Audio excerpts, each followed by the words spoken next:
Et par contre, il y a une série, et là je me dis, j'espère qu'ils vont la faire, mais c'est à prendre avec des passettes. Ils veulent faire une série sur Ghostbusters. Je sais pas si t'as entendu parler de ça. Non. Ils veulent la faire sur Netflix, mais dans le style de Stranger Things un peu. Ah si, oui, ok, oui, j'ai Bah, ils disaient non, mais maintenant que j'ai Stranger Things, ça y est, c'est bon, tout excité là. Ding, ding, ding, elle remue toute seule. Bah si seulement, mais... Ah, t'as besoin de trucs pour... Ah ouais, j'en peux plus là. pour la faire remuer. Oui. Oh mon dieu.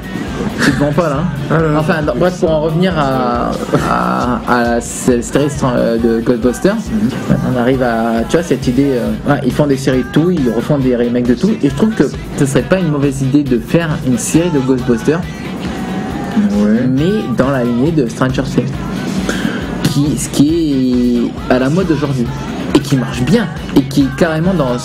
Ouais, mais ce serait pas... Si, ce serait une bonne idée, mais je trouverais ça... Enfin, il faut que ce soit bien fait et pas trop... Justement, pas trop...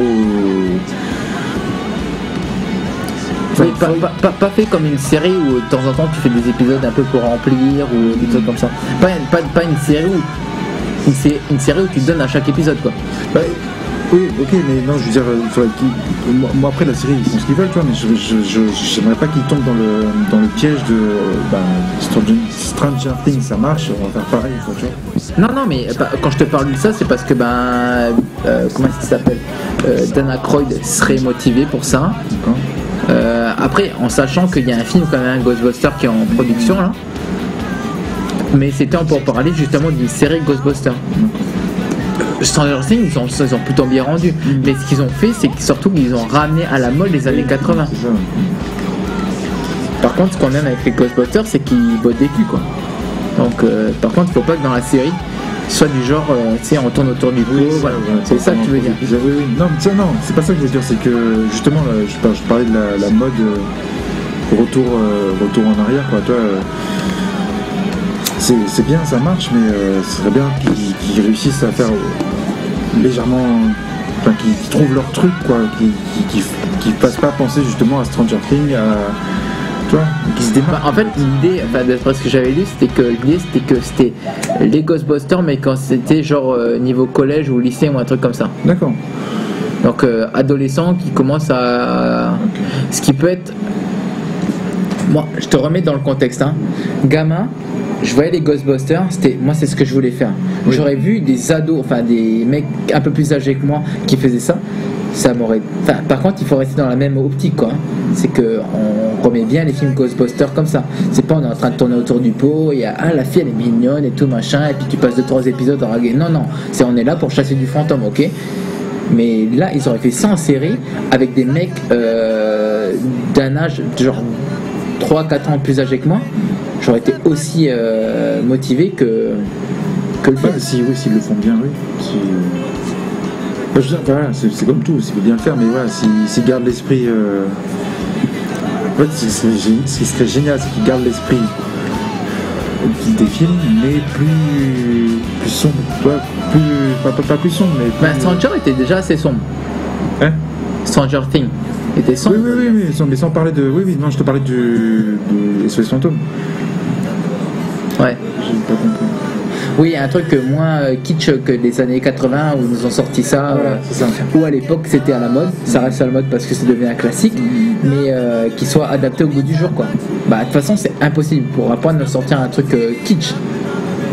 Il faut que ce soit sombre. Aujourd'hui, il y a un truc qu'il faut pas oublier, c'est que le cinéma est le reflet de la société. Donc les films qui sortent aujourd'hui, par exemple, hein, je te donne un exemple, je sais pas si tu sais ça, mais sortir un Batman 1 aujourd'hui que tout le monde considère très bon. Imaginez, vous n'avez jamais vu le Batman numéro 1 avec Michael Keaton, je parle. Hein. Tu l'as jamais vu, il est jamais sorti. Il sort aujourd'hui, le film ne marche pas. Le film ne marche pas parce qu'il n'est pas du goût de l'époque. Bah oui. Il n'est pas au goût des gens, il n'est pas de ce que les gens ont comme problème, il n'est pas dans la vie de tous les jours. La trilogie qu'a sorti Christopher Nolan a marché parce qu'il reflète la réalité. Certes, un super-héros, mais je veux dire, les gens, leurs problèmes et tout le bordel, c'est proche de la réalité. Dans les années 90, c'était pas pareil. Au niveau de la mentalité des gens, c'était pas pareil. Les problèmes n'étaient pas les mêmes, la crise n'était pas là, c'était différent. Aujourd'hui, on a besoin de séries et de films qui sont proches de la réalité. Donc c'est vrai que sortir un Ghostbuster qui soit carrément out, soit c'est vraiment tu fais exprès et dans ce cas-là c'est comment dire, c'est assumé. Enfin oui, en mode je sais pas, putain, imagine un Ghostbuster en mode sitcom. Ouais, mais ça serait ça ressemblerait à une sitcom, Oh non. Mais ça serait carrément, c'est les gens pourraient pas relater à ce qui se passe. Et aujourd'hui, les gens ont besoin de relater. Avant, pas trop. Avant, le cinéma était du divertissement. Aujourd'hui, les gens ont besoin du cinéma pour pouvoir se retrouver dans les personnages. Ce qu'on faisait avant. Mais ont besoin plus de se retrouver dans les personnages qu'avant. Ils ont besoin que les personnages aient les mêmes problèmes qu'eux. Ou du moins qu'on puisse, à travers les personnages, voir qu'ils ont nos problèmes puissent les rejoindre. C'est surtout ça. C'est malheureux, hein, quand je le dis, hein. Mais c'est ça. Bah oui. C'est que nos problèmes, on a l'impression que eux ont les mêmes. C'est même pas nos joies, c'est nos problèmes.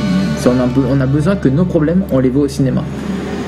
Ouais. Et au premier Batman, c'était pas ça. C'était les gens allaient au cinéma pour du divertissement. Ils allaient voir Batman parce que c'était fucking Batman, quoi. En plus, Batman. Aujourd'hui, on veut pas juste voir Batman. On veut voir Batman et on veut surtout voir Bruce Wayne qui est en train de... C'est chiant, quoi.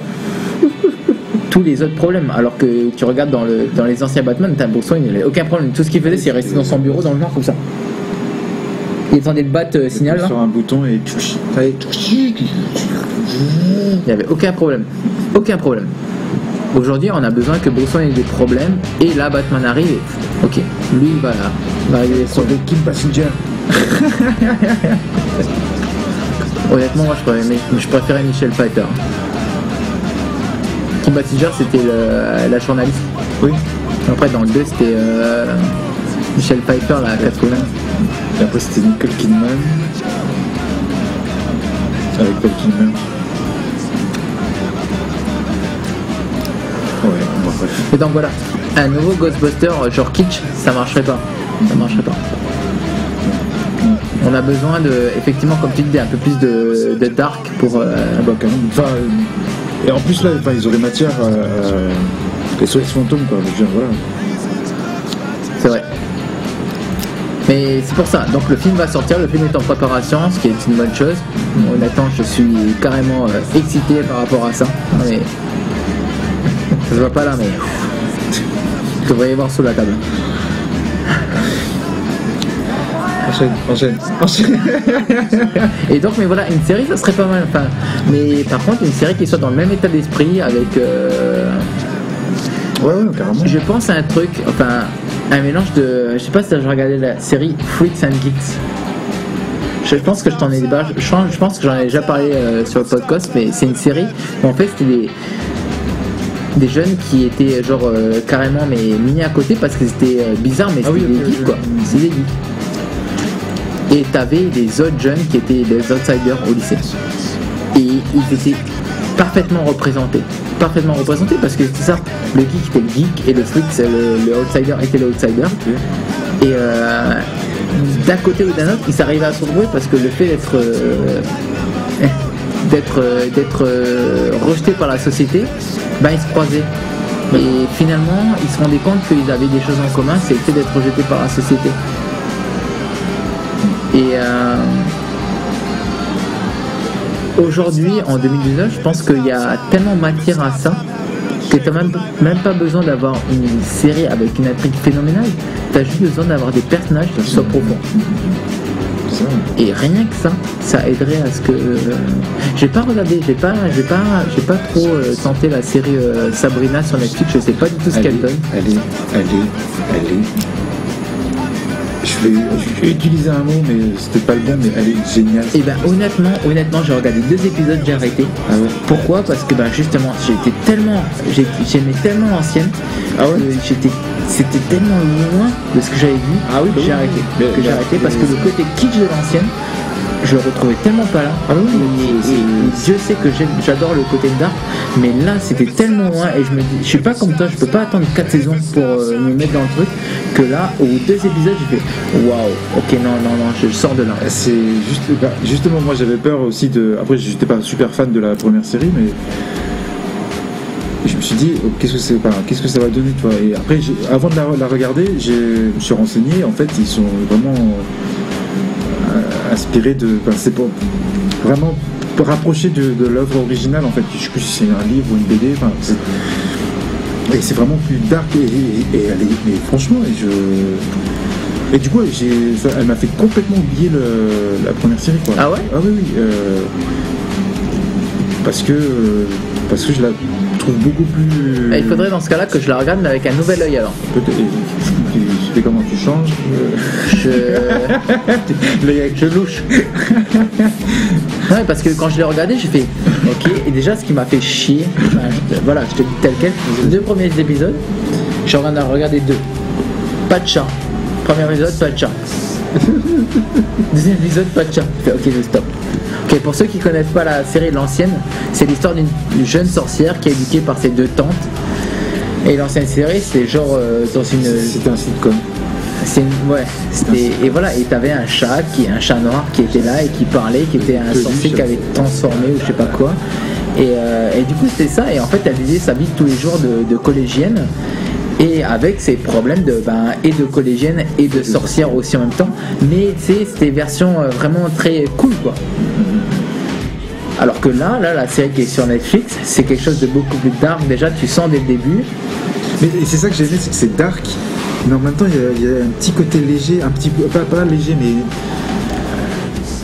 naïf, j'ai envie de dire. Toi, c'est teenager, c'est que elle est pas non plus, c'est pas une sorcière.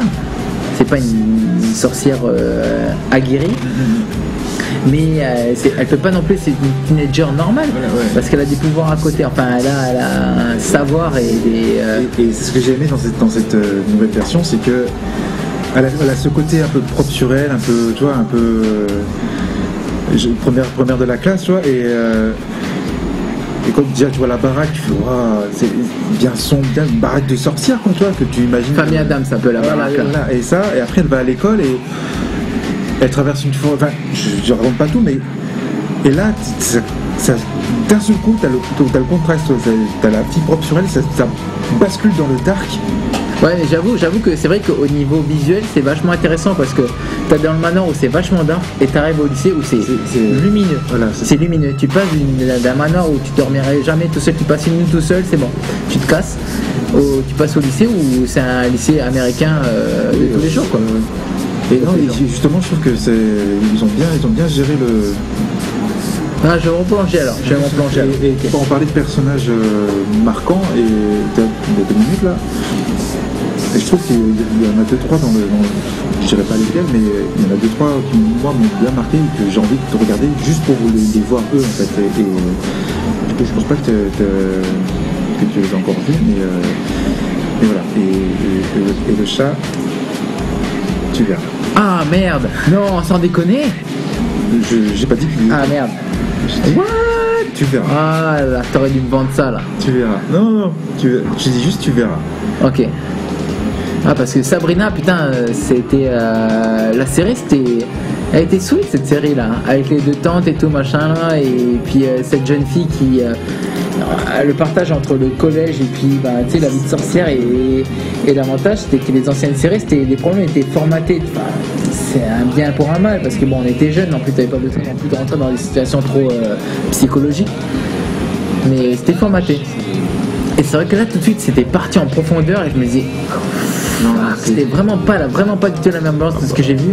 Et là je fais non. Mais maintenant là tu me vends plus le truc là. Là tu me vends plus le truc là. Spécial dédicace aux 2 tantes justement qui par rapport à la première série où c'était des tantes normales. Et je les revois encore, les pareil, on les voit et sauf que là il y a un truc que j'avais oublié moi, ou peut-être qu'il n'y avait pas, je sais pas, dans la première série, c'est la relation entre les 2 tantes. Elles sont tout le temps en train de se balancer des pics là. Là j'ai envie de dire littéralement elle se balance des pics. Mais ah ok d'accord. Ouais, c'est pas des pics qu'elle se lance, mais tu verras, il y a vraiment une ascendance. T'as l'aîné des 2, machin, et t'as vraiment. Tu vois qui est la grande sœur, qui est la petite sœur, c'est une hiérarchie. Et ce que j'ai adoré moi c'est